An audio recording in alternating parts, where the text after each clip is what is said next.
جانے پر مجبور ہیں کہ وہ توحید کو نہیں پہچانتے، شرک کی قباحتوں کو نہیں جانتے، انبیاء کی دعوتوں کو نہیں جانتے۔ اسی لیے میں بار بار یہ رٹ لگا رہا ہوں کہ اگر توحید سلامت ہے، توحید باقی ہے، توحید زندہ ہے، شرک سے تمہارا کھاتا آلودہ نہیں ہے، گندا نہیں ہے، شرک سے تمہاری زندگی پاک ہے، شرک سے تمہاری زندگی بیزار ہے، شرک سے تمہارے نام اعمال شفاف ہے، تو یقین جانو اللہ تبارک و تعالیٰ تمہیں معاف کر کے جنت میں داخل فرمائے گا۔ لیکن اگر تم نے شرک کو پہچانا نہیں، توحید کو جانا نہیں، شرک تب بھی کیا، روزے رکھا تب بھی شرک، نماز پڑھا تب بھی شرک، صدقہ کیا تب بھی شرک، اور ساری نیکیاں کی تب بھی شرک کیا۔ ایک طرف سے تم نے نیکیاں کی، حج کیا، عمرہ کیا، لاکھوں لگا کے، مگر خدا کی قسم ایک شرک کی وجہ سے تمہارے تمام نام اعمال، تمہاری تمام نیکیاں اکارت ہو جائیں گی۔ اس لیے رمضان المبارک کے روزوں کے اہتمام سے پہلے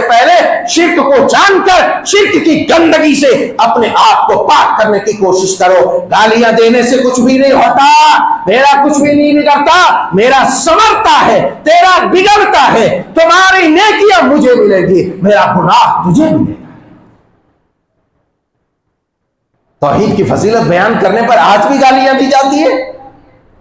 مدینے مکہ کے مصطفیٰ کو بھی گالیاں دی جاتی تھی، 1.25 لاکھ سے تقریباً زائد انبیاء کو گالیاں دی جاتی تھی، ان کو پاگل دیوانہ کہا جاتا تھا،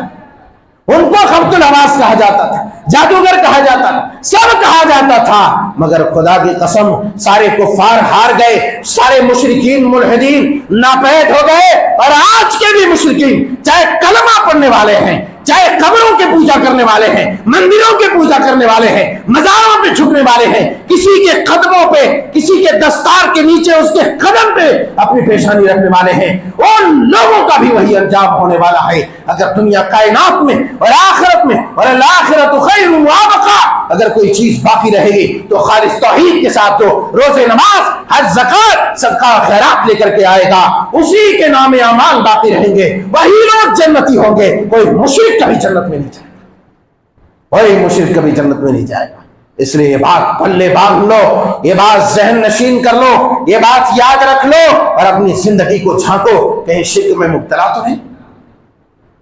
ورنہ لاکھ جہنم کے دروازے بند ہو گئے،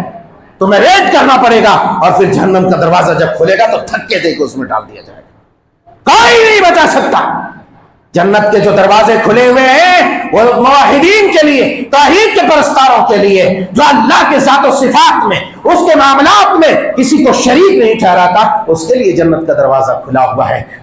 تم قبروں پہ جا کے مالے چڑھاتے رہو، تم قبروں پہ جا کے سر پیٹتے رہو، چادریں چڑھاتے رہو، نیاز فاتحات کرتے رہو، خدا کی قسم تم پورے سال روزہ رکھو، تمہارے ان روزوں کی اللہ کے یہاں کوئی اہمیت نہیں ہے، کوئی حیثیت نہیں ہے۔ وہ گندگی سے بھی بڑھ کر کوئی حیثیت نہیں ہے اس کی، کیونکہ شرک خود ایک گندگی ہے، اور گندگی لے کر کے آؤ گے اللہ تمہیں ٹھکرا دے، اور توحید لے کے آؤ گے منہ سے بدبو آئے گی تو اللہ کہے گا یہ میرا پیارا بندہ ہے، اسے لے آؤ، یہ روزہ رکھنے والا ہے، اس کے لیے خاص دروازہ ہے، اس میں داخل کر۔